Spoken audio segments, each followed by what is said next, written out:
പ്രകൃതി രമണീയത കൊണ്ട് അനുഗ്രഹീതമാണ് ഊരകം ഗ്രാമപഞ്ചായത്ത്.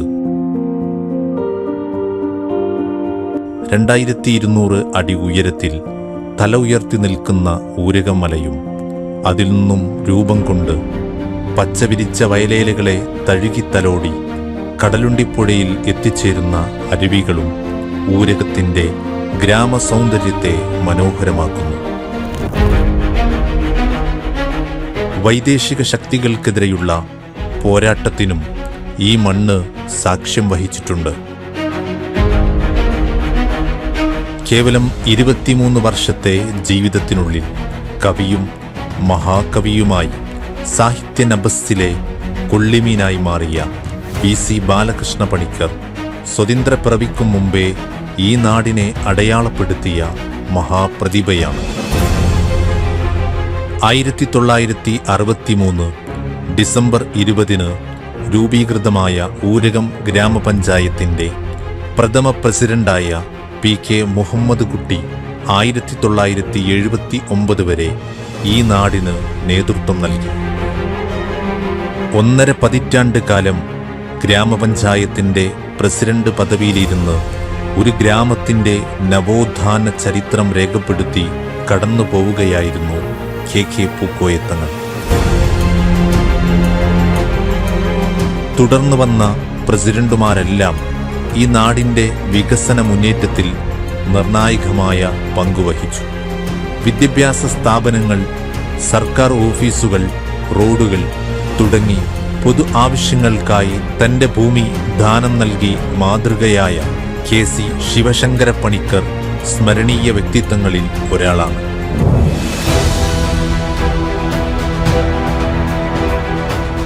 കോവിഡ് മഹാമാരി സംഹാരതാണ്ഡവമാടിയ 2020 KK മൻസൂർ കോയത്തങ്ങളുടെ നേതൃത്വത്തിലുള്ള ഭരണസമിതി അധികാരമേൽക്കുന്നത്.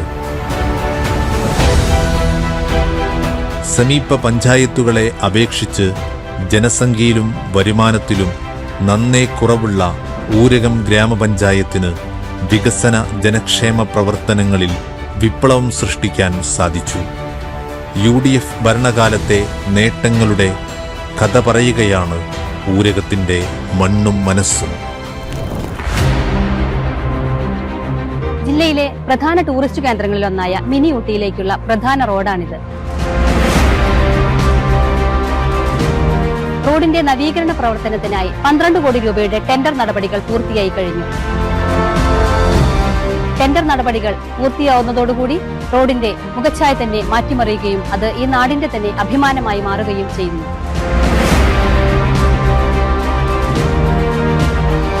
ഊടുവഴികളെ മുഴുവനും റോഡുകളും നടപ്പാതകളുമാക്കി നിർമ്മിച്ച് ചരിത്രം തീർത്ത പഞ്ചായത്താണ് ഊരകം.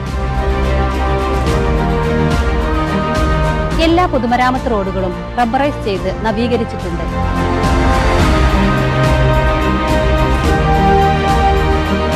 മിനി കിളിയക്കോട് റോഡ് റബ്ബറൈസർ ചെയ്യുക എന്നത് ഈ നാട്ടുകാരുടെ എക്കാലത്തെയും വലിയ ആഗ്രഹമായിരുന്നു. നമ്മുടെ MLA കുഞ്ഞാലിക്കുട്ടി സാഹിബ് വഴി മന്ത്രിയുമായി ബന്ധപ്പെട്ട ഉദ്യോഗസ്ഥർക്കും പലതവണ നിവേദനം നൽകിയതിൻ്റെ അടിസ്ഥാനത്തിൽ ഈ റബ്ബറൈസർ ചെയ്യുന്നതിന് വേണ്ടി 4 കോടി രൂപ വകയിരുത്തുകയും ടെൻഡർ നടപടികൾ പൂർത്തീകരിക്കുകയും ചെയ്തു. ആരോഗ്യരംഗത്ത് വലിയ നേട്ടങ്ങളാണ് ഊരകം ഗ്രാമപഞ്ചായത്ത് നേടിയെടുത്തിട്ടുള്ളത്. ഊരകം PHCയിൽ ഈവനിംഗ് OP അനുവദിച്ചത് വലിയ നേട്ടമാണ്.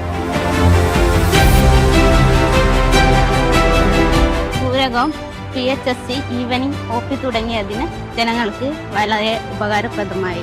ഉപകാരം എന്ന് പറഞ്ഞു കഴിഞ്ഞാൽ വൈകുന്നേരം വരുമ്പോൾ നമുക്ക് എന്തായാലും ഇപ്പോൾ ഡോക്ടർമാരുണ്ടാവും, മരുന്ന് വാങ്ങാം, അങ്ങനെയുള്ള കാര്യങ്ങളൊക്കെ ചെയ്യാം. ഇനിയിപ്പോൾ നമ്മൾ എന്ത് ഇതിന് വരികയാണെന്ന് വെച്ചാൽ നമുക്ക് മരുന്നും കാര്യങ്ങളൊക്കെ ഇവിടെ തന്നെ കിട്ടുന്നുണ്ട്.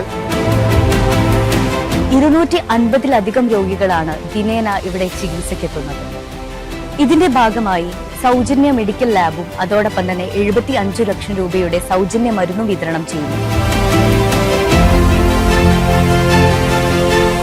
Ayurveda dispensary health and wellness സെന്ററാക്കി ഉയർത്തി.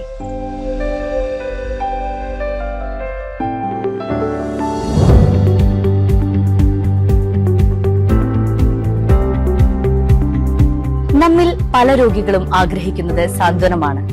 ചിലപ്പോൾ മരുന്നിനേക്കാൾ കൂടുതൽ ആശ്വാസവാക്കുകൾ ഫലം ചെയ്തേക്കാം. ആതുര സാമൂഹ്യ സേവന രംഗത്ത് നിറഞ്ഞു നിൽക്കുന്ന ഊരകം പെയിൻ ആൻഡ് പാലിയേറ്റീവിന് മാളേക്കൽ അബ്ദു സൗജന്യമായി നൽകിയ ഭൂമിയിൽ MP ഫണ്ടിന്റെ സഹായത്താൽ സ്വന്തമായി കെട്ടിടം സ്ഥാപിച്ചു. 2017 ഊരകം പാലിയേറ്റീവ് തുടങ്ങിയത്. ഇപ്പം ഈ പാലിയേറ്റീവിൻ്റെ കീഴിൽ 263 രോഗികൾ നമ്മൾ പരിചരിച്ചുകൊണ്ടിരിക്കുന്നുണ്ട്. അവർക്ക് ആവശ്യമായ ഉപകരണങ്ങൾ, കട്ടിൽ, airbed, wheelchair, oxygen concentrator, oxygen machine, wheelchair, എല്ലാ ഉപകരണങ്ങളും നമ്മൾ വിതരണം ചെയ്യുന്നുണ്ട്. UDF ഭരണകാലത്ത് അനുവദിച്ച ഹോമിയോ ഡിസ്പെൻസറി ഇപ്പോൾ വാടക കെട്ടിടത്തിലാണ് പ്രവർത്തിച്ചുകൊണ്ടിരിക്കുന്നത്.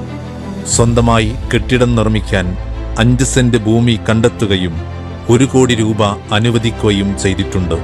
UDFന്റെ പ്രധാന ഭരണ നേട്ടങ്ങളിലൊന്നാണ് ഈ ഹോമിയോ ഡിസ്പെൻസറി.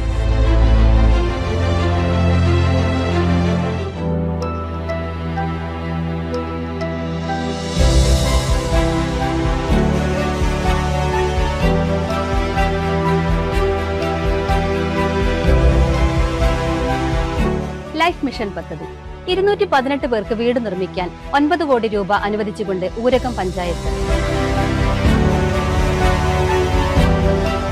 ലൈഫ് മിഷൻ ഗുണഭോക്താക്കളാണ് നമ്മുടെ കൂടെയുള്ളത്. നമുക്ക് അവരോട് ചോദിക്കാം. സ്വന്തമായ ഒരു വീട് ഏറെ സന്തോഷമായില്ലേ? ഒരുപാട് സന്തോഷം. ഞങ്ങൾ കുറേ കാലമായിട്ട് നമ്മള് വാടകയ്ക്ക് താമസിച്ചിട്ട് അവിടെ 8 കല്ലിങ്കിൽ അങ്ങനെ വാടകയ്ക്ക് താമസിച്ചിട്ടുണ്ട്. അപ്പോൾ അവിടുന്ന് മാറിയപ്പോൾ ഇതിലേക്ക് താമസമായിട്ട് 1 കൊല്ലം 4 മാസമായിട്ടുള്ളൂ. ഏറെ സന്തോഷമായില്ലേ? നല്ല സന്തോഷമുണ്ട്. എന്താ വെച്ചാൽ സ്വന്തമായിട്ട് വീട് എന്നുള്ളത് ഒരു സ്വപ്നമായിരുന്നു. അത് ഈ ലൈഫ് മിഷൻ പദ്ധതി കൂടിയ ഊരകം പഞ്ചായത്ത് ആണ് അത് ഞങ്ങൾക്ക് സാധിച്ചത്. കാർഷിക മേഖല കാർഷികാധിഷ്ഠിതമായി സമ്പദ്ഘടനയുള്ള പഞ്ചായത്താണ് ഊരകം. കാർഷിക സംസ്കാരം പ്രോത്സാഹിപ്പിക്കുന്നതിനും കാർഷിക മേഖലയ്ക്ക് ഉണർവേകുന്നതിനും വേണ്ടി 1,62 ലക്ഷം രൂപ ചെലവഴിച്ചു.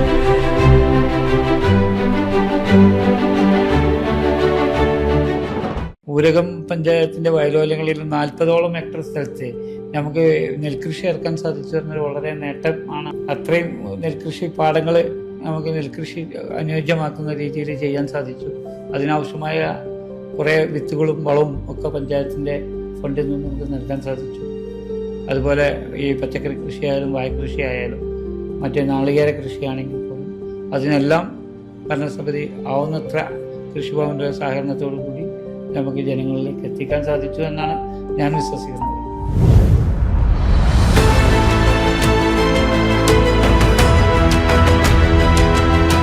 രൂക്ഷമായ കുടിവെള്ളക്ഷാമം നേരിടുന്ന ഊരകം ഗ്രാമപഞ്ചായത്തിൽ പൊതുകിണറുകളും കുഴൽ കിണറുകളും സ്ഥാപിച്ചെങ്കിലും കുടിവെള്ളക്ഷാമം പരിഹരിക്കാനായില്ല. തുടർന്ന് വെങ്കുളം കുടിവെള്ള പദ്ധതി 2000 കുടുംബങ്ങൾക്ക് കുടിവെള്ളം എത്തിക്കുന്ന കുടിവെള്ള പദ്ധതി ആരംഭിക്കുകയും തുടർന്ന് മേലേത്തൊടി, മാലപ്പറമ്പ്, മീഞ്ചറ, വട്ടപ്പറമ്പ്, കോങ്കടപ്പാറ, ആനക്കല്ല് എന്നീ കുടിവെള്ള പദ്ധതികളും ആരംഭിച്ചു. പഞ്ചായത്തിലെ സമ്പൂർണ്ണ കുടിവെള്ള പദ്ധതിക്കായി ജലനിധി പദ്ധതിയും കൂടാതെ സംസ്ഥാന കേന്ദ്ര സർക്കാരുകളുടെ സഹകരണത്തോടുകൂടി 52 കോടി രൂപയുടെ ജൽജീവൻ മിഷൻ പദ്ധതിക്കും അനുമതിയായി.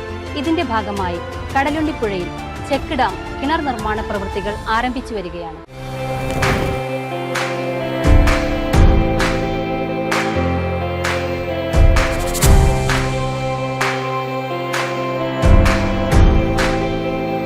ഊരകം പഞ്ചായത്തിലെ ഭൂരിഭാഗം അംഗനവാടികൾക്കും സ്വന്തമായി കെട്ടിടം സ്ഥാപിക്കാൻ സാധിച്ചത് പ്രധാന ഭരണ നേട്ടമാണ്.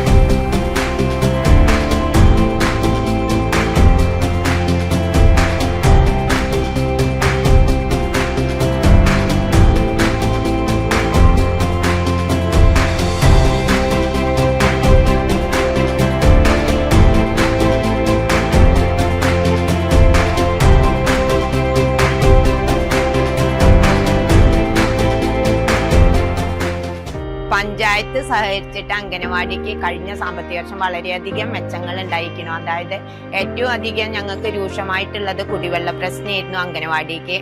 അതിനിപ്പോൾ യാതൊരു ബുദ്ധിമുട്ടും ഇല്ല. അതേപോലെ വാനരശല്യം വളരെയധികം ഉണ്ടായിരുന്നു. അതിന് പിന്നെ പഞ്ചായത്ത് ഭരണത്തിൽ നിന്ന് ഞങ്ങൾക്ക് ഷീറ്റ് ഇട്ട് തന്ന് സീലിംഗ് ചെയ്തു തന്നു. അതുപോലെ കുട്ടികൾക്ക് വേണ്ടിയിട്ട് നിലം കട്ട പതിച്ച് തന്നു. പ്രീ സ്കൂൾ സാധനങ്ങൾ അങ്ങനെ വേണ്ടുന്ന എല്ലാ സൗകര്യങ്ങൾക്കും ഞങ്ങൾക്ക് മെമ്പർ ചെയ്ത് തന്നിട്ടുണ്ട്. എല്ലാ സൗകര്യങ്ങളും അംഗനവാടിക്ക് ഉള്ള എല്ലാ ഇനിയൊരു കുഴൽക്കിണറിന്റെ പദ്ധതി ഉണ്ട്, അതും കൂടെ ചെയ്ത് തന്നിട്ടാണ് ഞങ്ങളെ മെമ്പർ ഇതായിരിക്കുന്നത്. അതുപോലെ കുട്ടികൾക്ക് ഭക്ഷണ കാര്യത്തിലായാലും കളി സാധനങ്ങളായാലും കുട്ടികൾക്ക് എന്ത് നിലവാരത്തിൽ കൊണ്ടുപോകണമോ അതെല്ലാം ചെയ്തു തന്നിട്ടുണ്ട് പഞ്ചായത്ത് തലത്തിൽ നിന്ന്. അതേപോലെ ALMS അങ്ങനെ എല്ലാ പ്രവർത്തനങ്ങളിലും ഒരു തൂക്കം ഞങ്ങളെ മെമ്പറും ഞങ്ങളെ പഞ്ചായത്തും ഞങ്ങൾക്ക് എന്നും ഞങ്ങളോടുകൂടെ ഒപ്പം നിന്നിട്ടേ ഉള്ളൂ. നിർമ്മാണ പ്രവൃത്തികൾ പുരോഗമിച്ചുകൊണ്ടിരിക്കുന്ന കോങ്കടപ്പാറ സ്റ്റേഡിയത്തിന്റെ അടുത്താണ് നമ്മളിപ്പോൾ ഉള്ളത്. 2026 ആദ്യഘട്ട പ്രവൃത്തികൾ പൂർത്തിയാകും. വിശാലമായ ഫുട്ബോൾ ഗ്രൗണ്ട്, അത്ലറ്റിക് ട്രാക്ക്, മറ്റു ഗെയിം ഫീൽഡുകൾ എന്നിവ ഉൾക്കൊള്ളുന്നതാണ് സ്റ്റേഡിയം. അതേപോലെ തന്നെ നമുക്ക് സാംസ്കാരിക സാമൂഹിക രംഗങ്ങളിലും കലാപരമായ കാര്യങ്ങളിലൊക്കെ നമുക്ക് ഒരുപാട് നേട്ടമുണ്ടാക്കാൻ കഴിഞ്ഞ ഒരു സംഗതിയാണ് കേരളോത്സവത്തിന്റെ ഭാഗമായിട്ട് 2 പ്രാവശ്യം നമുക്ക് സംസ്ഥാന ലെവലിൽ തന്നെ മികച്ച ഒരു കേരളോത്സവങ്ങൾ നടത്താൻ നമുക്ക് സാധ്യമാച്ചു. അത് നമ്മുടെ മെമ്പർ അബു തോയറിന്റെ നേതൃത്വത്തിലാണ് നടന്നത്.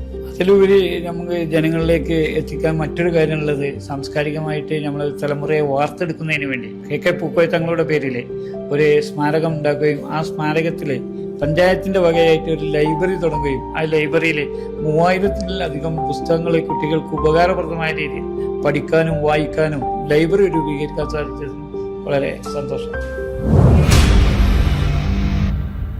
ഞാനിപ്പോൾ നിൽക്കുന്നത് വേങ്ങര മലബാർ കോളേജിന്റെ മുന്നിലാണ്. ഒരു നാടിന്റെ സമ്പത്ത് എന്ന് പറയുന്നത് ആ നാടിന്റെ വിദ്യാഭ്യാസമുള്ള ഒരു ജനതയാണ്. ആ ജനതയെ വാർത്തെടുക്കുകയാണ് UDF ഭരണകാലത്തെ പ്രധാന നേട്ടങ്ങളിലൊന്നായ നമ്മുടെ വേങ്ങര മലബാർ കോളേജ്. വേങ്ങര മണ്ഡലത്തിലെ തന്നെ ഏറ്റവും മികച്ച ഒരു എയ്ഡഡ് കോളേജാണ് ഞങ്ങളുടെ സ്വന്തം മലബാർ കോളേജ്. ചുരുങ്ങിയ കാലയളവിൽ തന്നെ മികച്ച പഠന സൗകര്യങ്ങൾ ഒരുക്കി നാക്കിന്റെ A+ ഗ്രേഡ് കരസ്ഥമാക്കാൻ ഈ കോളേജിനായിട്ടുണ്ട്. PK കുഞ്ഞാലിക്കുട്ടി സാഹിബ് വേങ്ങരയ്ക്ക് സമ്മാനിച്ച ഒരു പൊൻതൂവലാണ് ഈ കല.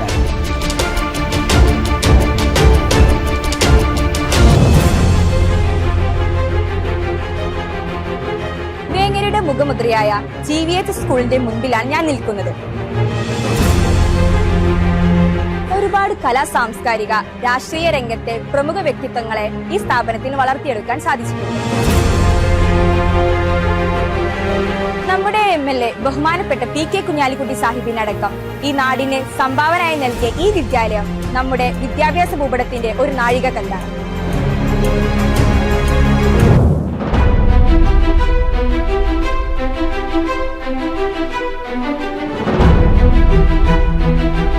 ഊരകം ഗ്രാമപഞ്ചായത്തിന്റെ സഹകരണത്തോടെ ഊരകം മർക്കസുലുലും ഹയർ സെക്കൻഡറി ആരംഭിച്ച സ്കെച്ച് ആർട്ട് ഗാലറിയും പെയിന്റിംഗ് സ്റ്റുഡിയോയും 2 തവണ സംസ്ഥാന സർക്കാരിന്റെ മികവിന് അർഹമായി. 50-ലധികം വിദ്യാർത്ഥികൾക്ക് ഒരേ സമയം ഇരുന്ന് വരയ്ക്കാനും 100 കണക്കിന് ചിത്രങ്ങൾ പ്രദർശിപ്പിക്കാനും സൗകര്യമുള്ള കുട്ടികളുടെ സ്വന്തം സ്കെച്ച് ആർട്ട് ഗാലറി. കേരളത്തിലെ വിദ്യാഭ്യാസ ചരിത്രത്തിൽ ആദ്യമായാണ് സ്കെച്ച് ആർട്ട് ഗാലറി സ്ഥാപിക്കപ്പെട്ടത്.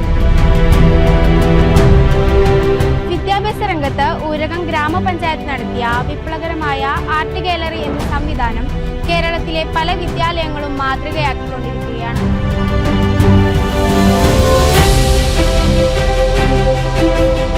2 കോടി രൂപ ചെലവിൽ 3 നിലകളോട് കൂടിയ ഒരു കെട്ടിടമാണ് ഈ കാണുന്നത്. 100 വർഷം പിന്നിട്ട ഈ സ്കൂൾ ഊരകത്തിന്റെ വൈജ്ഞാനിക രംഗത്തെ ഒരു കെടാവിളക്കായി ഇന്നും നിലനിൽക്കുന്നു. ഊരകത്തെ എല്ലാ ഗവൺമെന്റ് സ്കൂളുകളുടെയും പശ്ചാത്തല സൗകര്യം വളരെ മികവുറ്റതാണ്. അതിന്റെ തെളിവാണ് ഈ സ്ഥാപനങ്ങൾ ഓരോന്നും.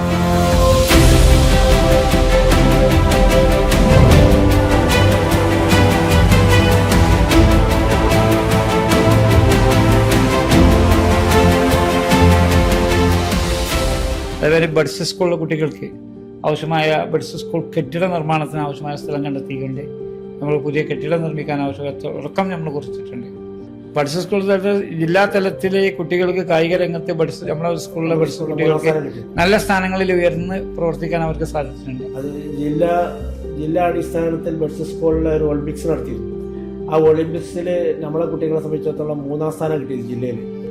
അവരുടെ മാനസികമായ ഉല്ലാസമായിരുന്നു. മാനസികമായിട്ടുള്ള ഒരു വളർച്ചയല്ല. കാരണം കായിക മേഖലകളിൽ ഒരു ഓടിയിട്ടും ചാടിയിട്ടും ഒക്കെ ഫസ്റ്റ് കിട്ടുകയെന്ന് പറയുമ്പോൾ അവർക്ക് ഫസ്റ്റ് സെക്കൻഡ് തേർഡ് കിട്ടുകയെന്ന് പറയുമ്പോൾ അവർക്കും ആവേശമാണ്. അത് അവരുടെ ഒരു ഉയർച്ച തന്നെയാണ് നമ്മൾ കാണുന്നത്. 2020-25 കാലയളവിൽ സാക്ഷരത തുല്യതാ പ്രവർത്തനങ്ങൾ സജീവമാക്കി. 2021 പഠന ലിഖ്ന അഭിയാൻ പദ്ധതിയിലൂടെ 225 പഠിതാക്കൾ പരീക്ഷ എഴുതി വിജയിച്ചു. 2023 ന്യൂ ഇന്ത്യ ലിറ്ററസി പോളിസിയിൽ ഉൾപ്പെടുത്തി 25 പഠിതാക്കൾ വിജയിച്ചു. 2020-25 കാലഘട്ടത്തിൽ 4ാം തരം പരീക്ഷ എഴുതി 17 പേരും 7ാം തരം പരീക്ഷ എഴുതി 30 പേരും 10ാം തരം പരീക്ഷയിൽ 105 പേരും വിജയം കൈവരിച്ചു. ആദ്യം എഴുതാനും വായിച്ചാനൊന്നും അറിയില്ലേനു. ഇപ്പൊ പഞ്ചായത്തിൽ നിന്ന് പറഞ്ഞപ്പോ പഠിച്ചതാണ്. +1 +2 പരീക്ഷയിൽ 178 പേർ യോഗ്യത നേടി. മറ്റു തദ്ദേശ സ്ഥാപനങ്ങളിൽ നിന്നും വ്യത്യസ്തമായി പഠിതാക്കൾക്ക് പൂർണ്ണമായും സൗജന്യമായിട്ടാണ് പദ്ധതി നടപ്പിലാക്കിയത്. പഞ്ചായത്തിലെ കുടുംബശ്രീനെ കുറിച്ച് പറയുകയാണെങ്കിൽ കുടുംബശ്രീ അയൽക്കൂട്ടങ്ങൾ ഏകദേശം 130ഓളം അയൽക്കൂട്ടങ്ങൾ നിലവിൽ നമുക്ക് ഉണ്ടാക്കാൻ സാധിക്കും. അതിലൂടെ കോടിക്കണക്കിന് രൂപയുടെ ക്രിപ്റ്റ് ലോൺ കൊടുക്കാൻ നമുക്ക് സാധിച്ചു. ആ ലോണിലൂടെ ഒരുപാട് സമ്പാദ്യ ഉണ്ടാക്കാൻ വേണ്ടി കുടുംബിനികളായ സ്ത്രീകൾക്ക് സാധിച്ചിട്ടുണ്ട്.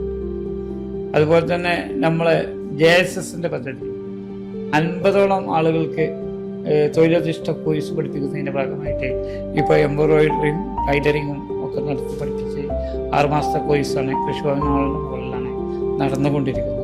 അവർക്ക് ഏകദേശം എല്ലാവർക്കും അവരുടെ ഉപജീവനത്തിൻ്റെ മാർഗം കണ്ടെത്തുന്ന രീതിയിലുള്ള കോഴ്സുകൾ പൂർത്തീകരിച്ചിട്ടുണ്ട്. അംബേദ്കർ ഗ്രാമം പുളാപ്പീസ് കീരൻകുന്നിൽ അംബേദ്കർ ഗ്രാമം പദ്ധതിക്ക് 1,25,00,000 രൂപ അനുവദിച്ചു.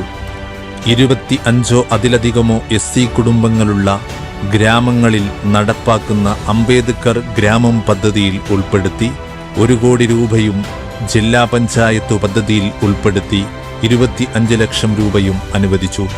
ഗ്രാമത്തിലെ റോഡ്, വൈദ്യുതി, കുടിവെള്ളം, വീട് നിർമ്മാണം, അറ്റകുറ്റപ്പണി തുടങ്ങിയ പ്രവൃത്തികൾക്കാണ് ഫണ്ട് ചെലവഴിക്കുക. ഊർജ്ജമേഖലയിൽ നേരിടുന്ന പവർ കട്ടും വോൾട്ടേജ് ക്ഷാമവും പരിഹരിക്കുന്നതിന് ട്രാൻസ്ഫോർമറുകളും 3 ഫേസ് ലൈനുകളും സ്ഥാപിച്ചു പരിഹാരം കാണാൻ ഊരകം പഞ്ചായത്തിനായിട്ടുണ്ട്. UDF സർക്കാരിന്റെ കാലത്ത് ആരംഭിച്ച KCB സെക്ഷൻ ഓഫീസ് വലിയ സേവനമാണ് ജനങ്ങൾക്ക് നൽകിക്കൊണ്ടിരിക്കുന്നത്. പഞ്ചായത്തിന്റെ വിവിധ ഭാഗങ്ങളിൽ ഹൈമാസ് ലൈറ്റുകൾ സ്ഥാപിച്ച് വെളിച്ച വിപ്ലവം സൃഷ്ടിക്കാനും ഭരണസമിതിക്ക് സാധിച്ചു. ഊരകത്തിന്റെ വോൾട്ടേജ് ക്ഷാമം പരിഹരിക്കുന്നതിന് 110 kV സബ്സ്റ്റേഷൻ നിർമ്മാണ പ്രവൃത്തി ഊർജ വകുപ്പ് മന്ത്രി കെ ശിവൻകുട്ടി നിർവഹിച്ചു. ഇത് യാഥാർത്ഥ്യമാകുന്നതോടെ ഊരകം പഞ്ചായത്തിലെ വോൾട്ടേജ് ക്ഷാമത്തിന് പരിഹാരമാകും.